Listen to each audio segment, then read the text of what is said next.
If you've been doing everything right, staying faithful, and yet somehow things just seem to be getting worse instead of better, well, you are in exactly the right place. Let's dive right into this explainer, where we're breaking down the biblical signs that your absolute hardest moment is actually setting you up for an imminent breakthrough. Because, so often, the moments that feel like the literal end, they're actually the foundation of a completely new beginning.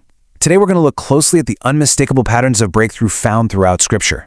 Listen, we need to start by validating exactly where you are right now. Think about this. What if the hardest moment of your life is the exact setup for your greatest chapter? You might be dealing with firmly closed doors right now. Maybe a dream job completely fell through, a long-term relationship ended out of nowhere, or money is just getting uncomfortably tight. The sheer exhaustion and the pain you feel, those might actually be the secret markers of a new beginning.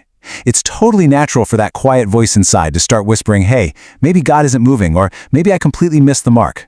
But what if this exact scenario, this specific type of pressure, is exactly what happened to every single person in the Bible right before God showed up in a massive way?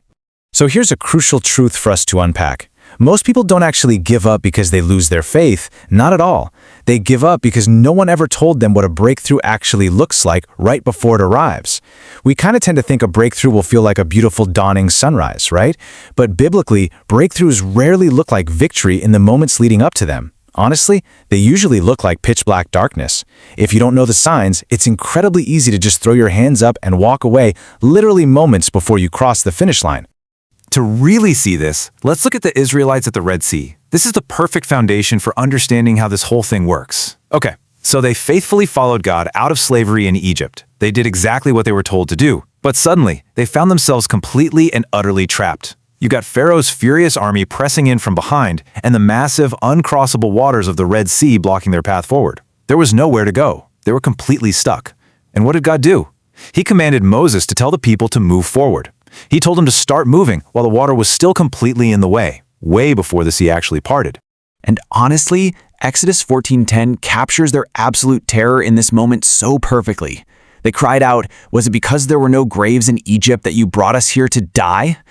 I mean, wow, that wasn't just your everyday doubt. That was total, visceral desperation from a faithful group of people who felt completely surrounded and totally out of options. But it proves a powerful point. God often requires movement and faith while the obstacle is still clearly visible, well before he actually removes it. Which brings us to the very first sign of an imminent breakthrough. Everything around you is closing in. We're talking about immense pressure coming from every single direction at the exact same time. It's when the financial strain hits at the exact same moment your health acts up, and suddenly your personal relationships are just filled with conflict. When you feel like the walls are literally closing in on you, I need you to know that is not a sign that God has forgotten you. It's actually a deeply biblical indicator that something massive is about to break open in your life. Just think about a seed planted in the dirt for a second. From the outside, that seed looks completely finished. It's buried, it's covered in absolute darkness, and it's physically pressed on every single side by the massive weight of the soil. It really looks like the end of the story. But look at the underground reality. Under all of that intense pressure, in the dark, it is actively building everything it needs to ultimately break through the surface and emerge as a strong, deeply rooted tree. And Jesus explicitly confirms this analogy in John chapter 12, verse 24.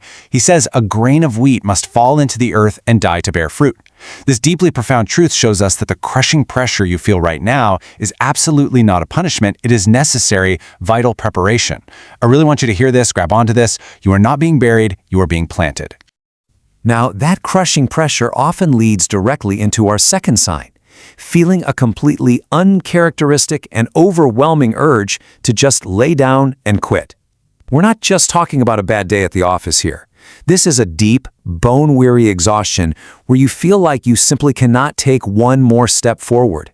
If you are feeling that exact kind of heaviness right now, you need to pay close attention to this, because you might actually be closer to your breakthrough than you have ever been. Just look at Elijah. I mean, this is the legendary prophet who literally called down fire from heaven in front of hundreds of people. He was at the absolute peak of spiritual power. Yet right before his own profound breakthrough and his really gentle encounter with God, he sat under a juniper tree entirely broken and just done. He begged God in 1 Kings 19:4, "It is enough, Lord. Take away my life." The exact same man capable of miraculous feats of faith was suddenly ready to quit absolutely everything. But notice how God responded. This is incredibly comforting. God didn't correct Elijah's theology, right? He didn't lecture him about his sudden lack of faith or, give him some loud motivational speech. Instead, God simply sent an angel to tell him to arise and eat, and just let him sleep because the journey was too great for him. God recognized that Elijah wasn't spiritually weak. He was just physically and emotionally exhausted. Actually, severe exhaustion is one of the most common biblical precedents for an impending miracle. So moving on, the third sign we see in Scripture is intense, amplified opposition. Essentially, the enemy gets noticeably louder. Think about the historical patterns here. When David was just about to step into his destiny and become king, Saul hunted him like an animal in the wilderness. When Jesus was about to begin his monumental earthly ministry, Satan attacked him with 3 direct, intense temptations. The resistance is always highest and the opposition is always loudest right before you cross the finish line. You see this with Nehemiah too. During the rebuilding of the wall, his enemies mocked and threatened him every single day.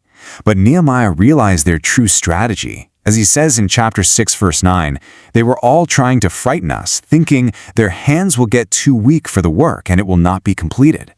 The enemy's loud attacks purposefully target your physical hands and your actual strength to continue. They weren't attacking Nehemiah's faith directly. They were just trying to frighten him so the work would stop. A louder attack almost always signifies that something truly unstoppable is being built by you, and you are nearing the completion of that work. Now we reach the fourth sign, and honestly, this one is often the most agonizing of all to endure. The sudden, deafening silence from God. You used to hear him so clearly. The scriptures used to just jump right off the page. Prayer felt like a two-way conversation, and worship just hit completely different. And then, suddenly, there's just silence. You ask for direction, and you hear absolutely nothing. It is incredibly hard to sit with. Job intimately knew this exact pain.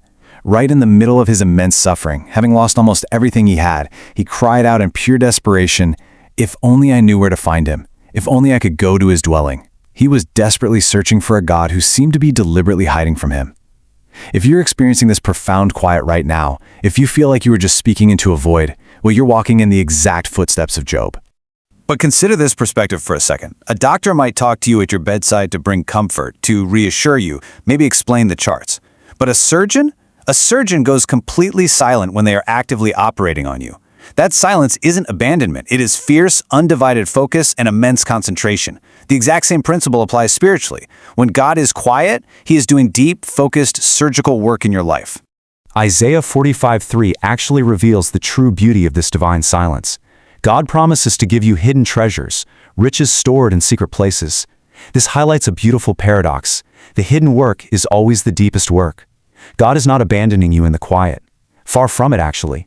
He is intensely concentrating because he does his absolute best, most transformative work in the quiet, secret places where no one else can see.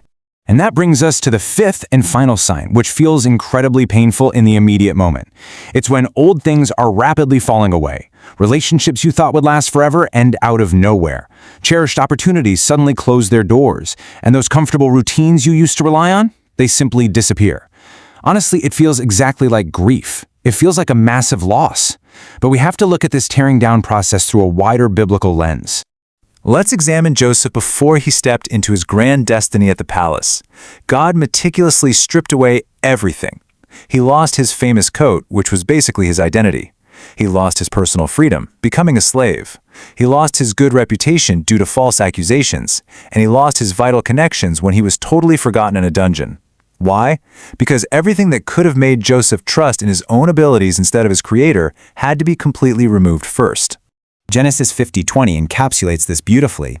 Joseph eventually realized that what the enemy intended for harm, God intentionally repurposed for immense good. What looks like God unfairly taking things away from you is really just God graciously making room in your hands. Think about it. You simply cannot hold the massive new thing he is bringing to you if your hands are still gripping tightly onto the comfortable old things. So if you take away one thing from this explainer today, please let it be this. A breakthrough rarely arrives looking like a triumphant victory.